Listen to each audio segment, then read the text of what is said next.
ইসলামের প্রথম খলিফা হজরত আবু বকর রাদিয়াল্লাহু আনহু, তিনি আশারাতুল মুবাশশারার অন্তর্ভুক্ত। হজরত মুহাম্মদ সাল্লাল্লাহু আলাইহি ওয়াসাল্লামের প্রিয় সাহাবী ছিলেন। তার ছাড়া ইসলামের প্রথম মুসলিম পুরুষ হজরত আবু বকর রাদিয়াল্লাহু আনহু 533-634 খ্রিস্টাব্দ।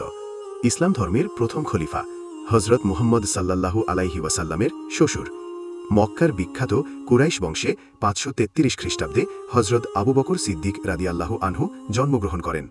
তার বাল্যনাম ছিল আবদুল্লাহ, আবু বকর ছিল তার ডাকনাম। ইসলাম গ্রহণ করিবার পর তিনি সিদ্দিক বা সত্যবাদী এবং আতিক বা দানশীল খেতাব লাভ করেছিলেন। আবু বকরের পিতার নাম ছিল ওসমান, কিন্তু ইতিহাসে তিনি আবু কুহাফা নামেই সুপরিচিত ছিলেন। তার মাতার নাম উম্মুল খায়ের সালমা।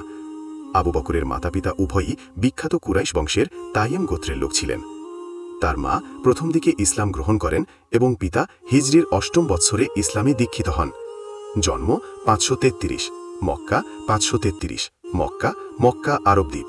মৃত্যু 22 অগস্ট 634, মদিনায়। শাসনকাল 8 জুন 632, 22 অগস্ট 634। স্ত্রী কুতাইলা বিনতে আব্দুল উজ্জা, উম্মে রুমান, আসমা বিনতে আবি বকর, আয়েশা রাদিয়াল্লাহু আনহু, উম্মে কুলসুম বিনতে আবু বকর। পূর্ণ নাম আবু বকর নামে পরিচিত। পিতা ও মাতা ওসমান আবু কুহাফা ও সালমা উম্মুল খায়ের। ভাই বোন মুতাক, উতাইক, কুহাফা ইবনে ওসমান 535, কুহাফা ইবনে ওসমান, ফাদরা, কারিবা, উম্মে আমির।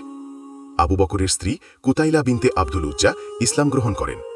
তার ছেলে আব্দুর রহমান ইবনে আবি বকর ছাড়া অন্য সবাই ইসলাম গ্রহণ করেছিলেন।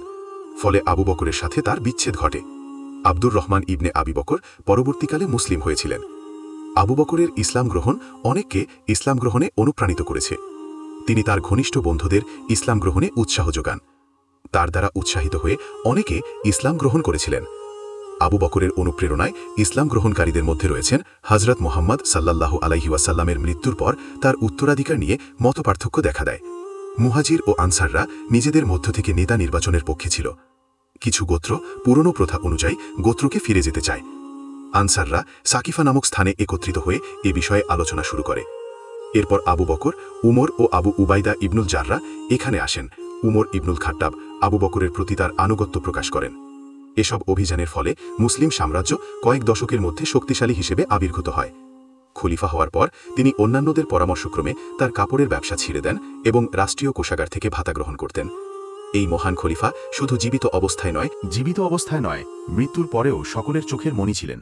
634 সালের 23 অগস্ট অসুস্থ হয়ে পড়েন। অসুস্থতার মাত্রা বৃদ্ধি পাওয়ায় তিনি বিছানায় শায়িত অবস্থায় থাকেন। আবু বকর তার উত্তরসূরি মনোনীত করার জন্য প্রয়োজনীয়তা অনুভব করেন, যাতে তার মৃত্যুর পর মুসলিমদের মধ্যে সমস্যা দেখা না দেয়। অন্যান্য সাহাবীদের সাথে পরামর্শ করে তিনি উমর ইবনুল খাত্তাবকে তার উত্তরসূরি হিসেবে নিয়োগ দেন। 634 সালের 23 অগস্ট আবু বকর মারা যান। আয়েশার ঘরে হজরত মুহাম্মদ সাল্লাল্লাহু আলাইহি ওয়াসাল্লামের পাশে তাকে দাফন করা হয়। ইসলামের এই প্রথম খলিফা চির স্বর্ণাক্ষরে ইতিহাসের পাতায় রয়েছে।